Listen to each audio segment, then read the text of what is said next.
Podcast Keren, channel podcast Kelautan Turen.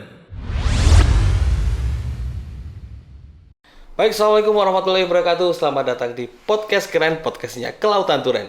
Dan pada kesempatan kali ini kita ngobrol penuh inspirasi dengan tamu kita. Siapa lagi kalau bukan Bapak Imam. Selamat datang Pak Imam di Podcast Keren ini. Selamat datang Mas Jun, terima kasih. Dan ini pertemuan yang kedua, jilid 2 ini. Baik, kita akan bincang-bincang seputar SMK Negeri 2 Turen. Dan oke, kita langsung ngobrol aja sama beliaunya. Baik Pak Imam, ini ada apa ya? Menyambung dari edisi yang kemarin berkaitan dengan SMK Negeri 2 Turen. Nah, ini karena ini momennya adalah momen kelulusan ya sekarang ya. Pak PPDB. Nah, mungkin bisa diceritakan Pak Imam berkaitan dengan keterserapan lulusan SMK Negeri 2 Turen tahun ini. Ya, oke. Terima kasih Pak Jujun. Jadi tanggal 5 bulan Juni kemarin kita baru saja mewisuda anak-anak kita di angkatan yang ke-17 sejumlah 287 siswa yang kita wisuda. Ini yang membanggakan bagi saya adalah dari 287 siswa itu pada saat wisuda kemarin, itu sudah ada sekitar 46 anak yang sudah masuk di dunia kerja.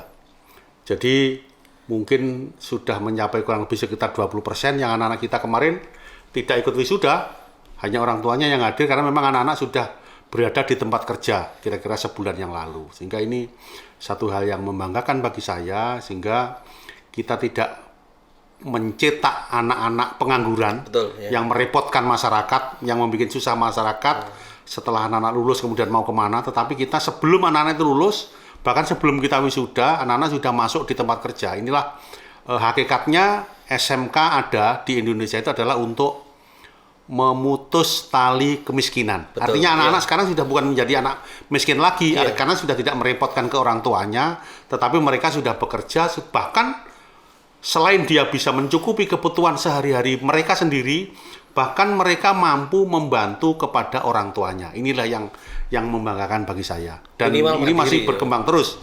Masih berkembang terus, data-data yang kita update, sehingga mungkin harapan saya setiap hari ada anak-anak yang melaporkan kepada BKK, yang sudah mulai bekerja, ada yang melalui BKK, ada yang secara mandiri mencari pekerjaan sendiri, sehingga ini juga menambah progres dari kelulusan di angkatan yang ke-17 ini. Tapi selain itu juga bahwa ada beberapa anak kita, walaupun tidak banyak, yang melanjutkan ke perguruan tinggi. Diterima di perguruan tinggi negeri, ada yang diterima di ITS, ada yang diterima di UM, dan ada yang diterima di UNESA. Di Politeknik ya. Dan inilah yang membanggakan bagi saya. Dan ini mudah-mudahan ke depan ini bisa 100% ya, kalau bisa ya keterserapan. Harapan saya begitu.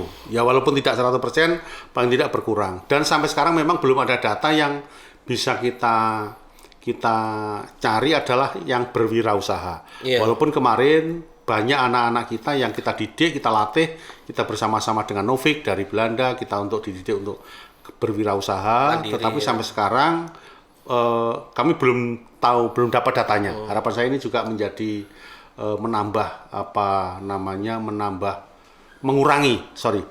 mengurangi angka-angka pengangguran yang ada di khususnya di sekitar Malang ini, di sekitar Turen.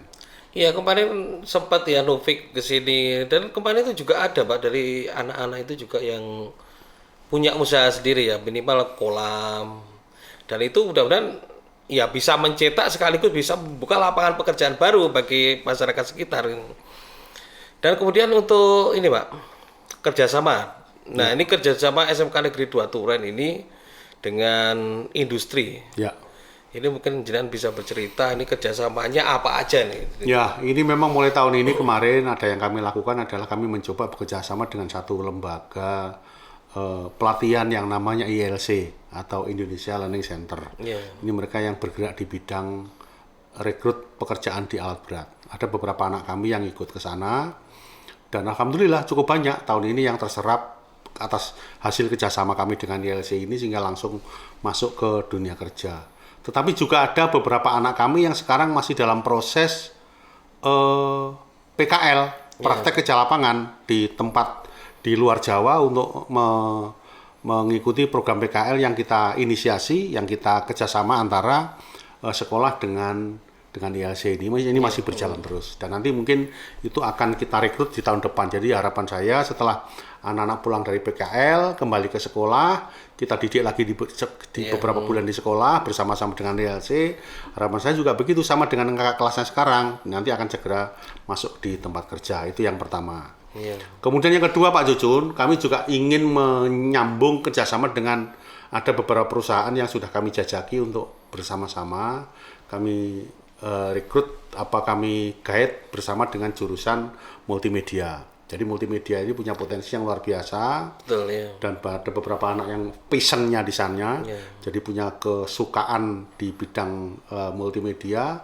Dan kebetulan ada satu perusahaan yang cukup bagus di Turen ini, namanya Shelter dan tempatnya tidak jauh dari sini, sehingga nanti kita akan bentuk semacam kelas industri, yang kita didik bersama-sama antara sekolah dengan perusahaan, khususnya dengan Shelter, sehingga harapan saya kalau anak nanti sudah dididik bersama-sama antara sekolah dengan industri, begitu lulus memang benar-benar sudah siap kerja. Betul, bahkan mungkin nanti di pertengahan kelas 3 anak-anak ini sudah benar-benar seperti anak-anak yang sudah bekerja. Ini yang sedang kita kembangkan. Ya. Kemudian untuk ini ya, kabarnya ini SMK Negeri 2 Turen ini kan ada sekolah PK Pak ya. Ya.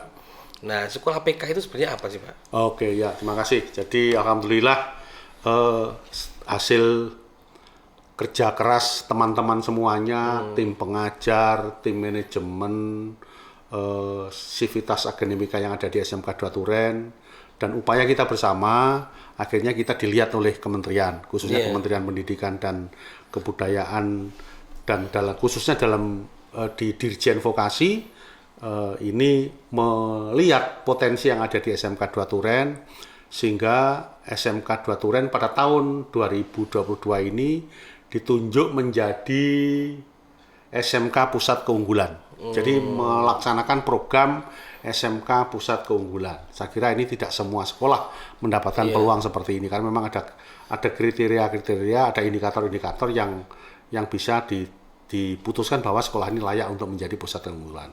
Artinya apa? Artinya mulai tahun ini dan sampai seterusnya SMK 2 Turen khususnya di kelompok kemaritiman ini akan menjadi pusat keunggulan di sekitar Malang maupun di Indonesia. Dan imbas dari itu adalah kita nanti harus melaksanakan kurikulum yang baru, yaitu kurikulum Merdeka. Dan karena dipandu dari pihak kementerian, sehingga mulai tahun ini untuk khususnya di kelas 10 nanti yang akan datang, anak-anak nanti akan melaksanakan kurikulum yang baru. Jadi nanti kita 2 tahun ke depan akan melaksanakan 2 kurikulum. Yang pertama adalah kurikulum 2013, nanti yang kelas 2 dan kelas 3 sampai selesai, sampai lulus. Kemudian yang mulai kelas 1 sekarang itu menggunakan kurikulum Merdeka istilahnya. Itulah dampak dari konsekuensi dari kita ditunjuk menjadi SMK PK. Sehingga kalau kita sudah menerapkan kurikulum Merdeka, harapan kita benar-benar anak sudah belajar merdeka di sekolah ini. Banyak hal-hal yang memang berbeda paradigmanya antara kurikulum sebelumnya dengan kurikulum Merdeka ini. Sehingga harapan kita hasilnya bisa lebih baik, dan lulusannya juga tentunya harusnya lebih banyak yang terserap di dunia industri. Itu yang sedang kita bangun. Dan intinya pokoknya dengan PK, dengan perubahan yang ada, ini minimal kita juga harus siap kan gitu. Ya. Jadi memang semua warga sekolah harus bersiap dengan perubahan. Karena intinya di dunia ini tidak ada yang abadi, semuanya berubah. Yang abadi hanya perubahan itu sendiri, bahasanya begitu. Jadi kita harus siap berubah. Sekarang eranya merdeka belajar. Ini mulai kepala sekolah, manajemen, gurunya sampai ke bawah, paradigmanya harus siap untuk mengikuti program Merdeka Belajar. Ini yang sedang kita kembangkan. Dan dituntut harus lebih baik tentunya. Tentunya harus lebih baik.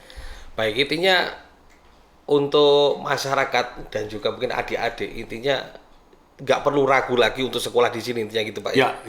Jadi ke depan kita akan lebih baik, dan kita akan buktikan kalau kita baik tidak hanya di Kabupaten Malang, tapi kalau bisa kita di Indonesia bisa lebih baik. Baik, intinya itu, terima kasih Pak Imam atas waktunya sudah datang di podcast Keren pada kesempatan kali ini, dan Jangan lupa klik like, komen, dan subscribe. Dan kita ketemu lagi di episode berikutnya. Wassalamualaikum warahmatullahi wabarakatuh. Waalaikumsalam warahmatullahi wabarakatuh.